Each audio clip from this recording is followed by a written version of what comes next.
आज रात तू जंगल जाना। जंगल के बीचों बीच तुझे एक सुनहरा पक्षी दिखेगा। बस वही तुझे उस रात तक पहुंचाएगा।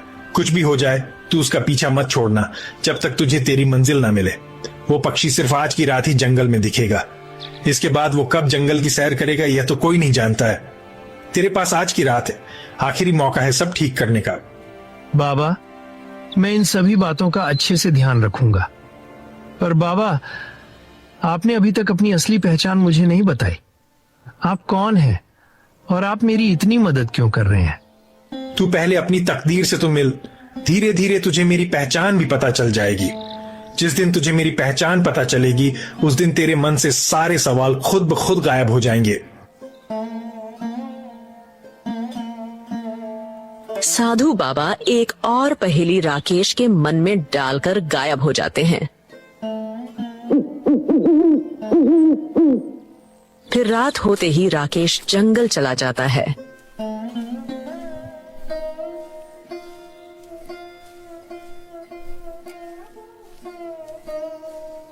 जहां उसे एक सुनहरे पंखों वाला खूबसूरत सा पक्षी दिखता है।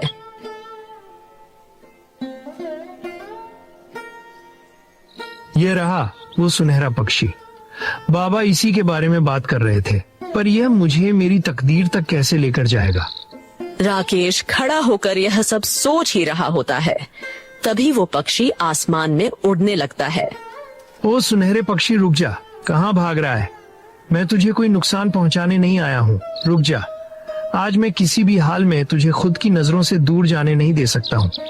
राकेश परेशान होकर उस पक्षी के पीछे पीछे दौड़ रहा था। वो पक्षी एक अजीब सी दिखने वाली गुफा के बाहर जाकर रुक जाता है और कहता है,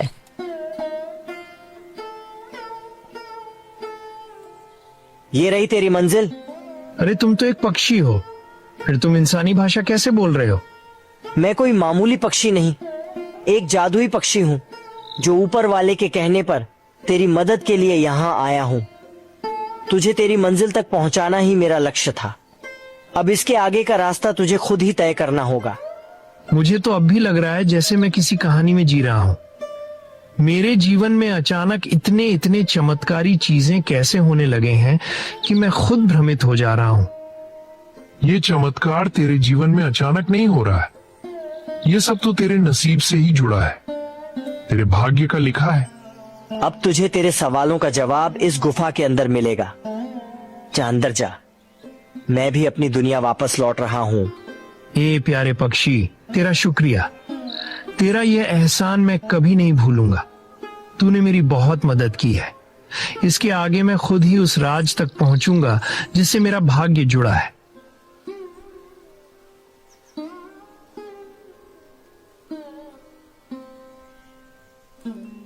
पक्षी के उड़ते ही राकेश गुफा के अंदर चला जाता है।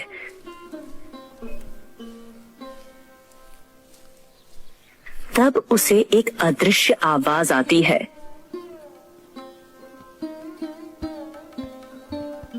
आओ राकेश, मुझे तेरा ही इंतजार था। तूने वापस यहाँ आने में काफी देर कर दी।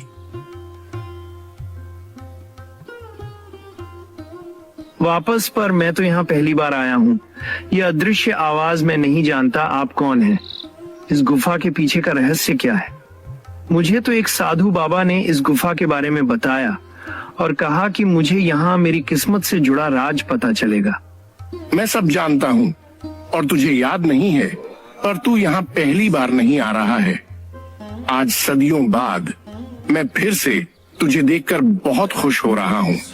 ये अदृश्य आवाज, कृपया मेरा मार्गदर्शन करें, मुझे रहस्य बताएं। राकेश अपने सवालों का जवाब पूछ ही रहा था। उतने में एक तेज रोशनी राकेश को अपनी ओर खींच लेती है।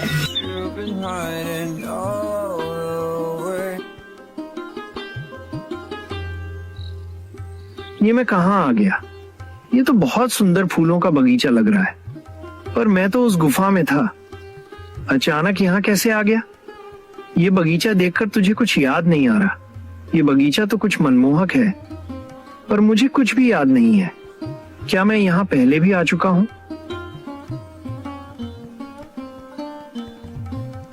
यह एक जाली दुनिया है। इस दुनिया का रास्ता उस गुफा से होकर गुजरता है। इस बगीचे में एक फूल तोड़कर अपनी माँ को उसका रस पिला देना, वो पूरी तरह से ठीक हो जाएगी। केवल एक फूल के रस से मेरी माँ की बीमारी ठीक हो जाएगी। यहाँ के फूल तो सच में चमत्कारी हैं। अब जल्दी जा, थोड़ी सी देरी भी तेरी माँ की तकलीफ बढ़ा सकती है। ये अदृश्य आवाज, तूने तो मुझे वो राज नहीं बताया जिससे मेरा जीवन जुड़ा हुआ है। वो रहस्य जानने का सही समय नहीं आया है। अभी तुझे बहुत कुछ याद आना बाकी है। उसके बाद ही तू रहस्य का खुलासा कर सकेगा। पूर्णिमा की रात जब आसमान में पूरा चांद हो, तब तू इसी वक्त गुफा में आ जाना। उस दिन तुझे सारे राज पता चल जाएंगे। अब जा और अपनी माँ की जान बचा।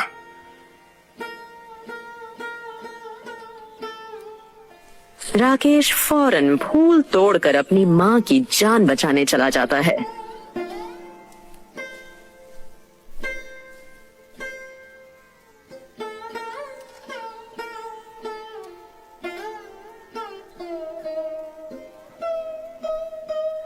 उस फूल का रस पीकर माँ तुरंत ठीक हो जाती है।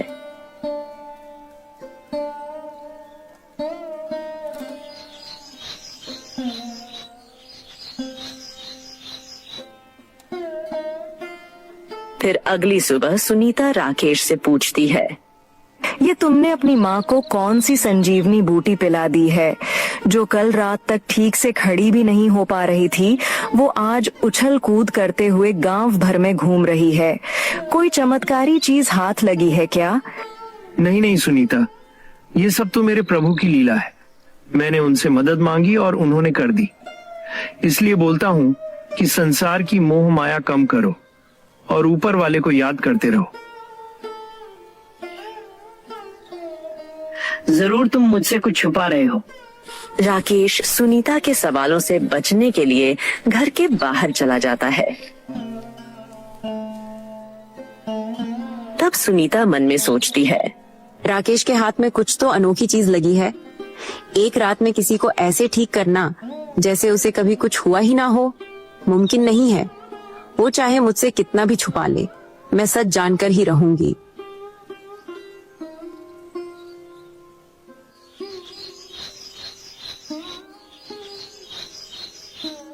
आखिरकार वो चांदनी रात आ ही जाती है, जिस रात आसमान में पूरा चांद हो। राकेश दोबारा उस जंगल की ओर जाता है।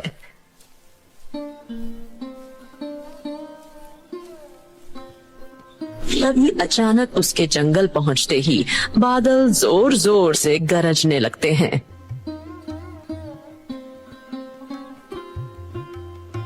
ये मौसम अचानक से बदल क्यों गया? आसमान तो साफ है, फिर बादल क्यों गरज रहे हैं?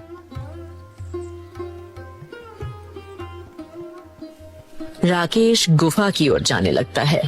तभी अचानक उसका पैर एक पत्थर से टकराता है और वो नीचे गिरकर बेहोश हो जाता है। फिर उसे एक सपना दिखता है जिसमें वो बगीचे की बड़े प्यार से देखभाल कर रहा था।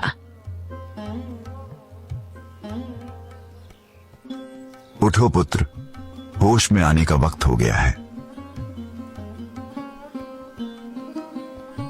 बाबा, मैंने आपका एक सपना देखा। ऐसा लग रहा था जैसे वो सपना नहीं हकीकत हो। तू सही कह रहा है, वो कोई सपना नहीं, तेरा पिछला जन्म था जिसे तू भूल चुका है। वो घड़ी आ गई है जब तुझे तेरे जीवन का रहस्य पता चले। चल मेरे साथ।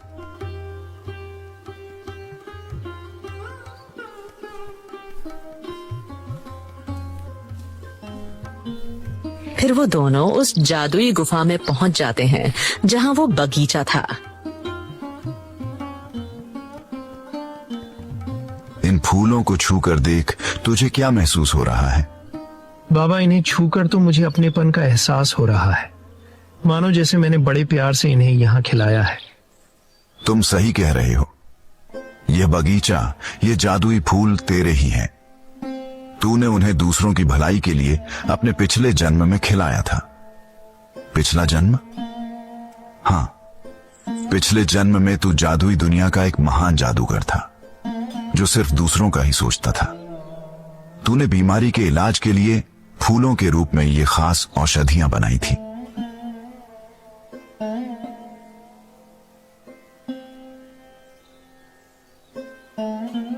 पर क्या बाबा, आगे क्या हुआ था? और जब ये सब कुछ मेरा था तो मुझसे ये सब छूट कैसे गया? तेरा एक मित्र हुआ करता था। कहने को तो वो तेरा घनिष्ठ मित्र था, पर वो तेरी कामयाबी और तेरे प्रति लोगों का प्यार देखकर बहुत जला करता था। तेरे रहते उसे महान जादूगर का खिताब ना मिल सका। बाबा, उसके बाद क्या हुआ? एक दिन उसने जलन के मारे धोखे से तेरी जान ले ली और तेरा यह बगीचा खून के आंसू रोने लगा। तब से इस गुफा को तेरा ही इंतजार था। मेरे मरने के बाद मेरे मित्र का क्या हुआ? क्या उसे वो मिला जो वो चाहता था? यह भी तुझे पता चल जाएगा एक दिन। अब से यह गुफा, इसका रहस्य सब कुछ तेरा है। तू इसकी मदद से जरूरतमंदों की मदद करना और भलाई के काम में लगना। कभी अपने अच्छाई के मार्ग से मत भटकना। साधु की बात मानकर राकेश अपने साथ ढेर सारे जादुई फूल घर ले आता है और उनसे वो दवाइयां बनाकर बहुत ही कम दामों में जरूरतमंदों को बेच देता है, जिससे उसका घर भी चलता और बीमारों का अच्छे से इलाज भी होता। देखते ही देखते राकेश जमींदार से भी ज्यादा धनी होने लगा था। मालिक, ये राकेश के पास बहुत पैसा आ गया है। वो दवाइयों का कारोबार करने लगा है। मैंने तो यह भी सुना है कि वो गरीबों को मुफ्त में दवाइयां देता है, जिससे खुश होकर पूरा गांव उसकी वाह वाह कर रहा है। तू सही कह रहा है।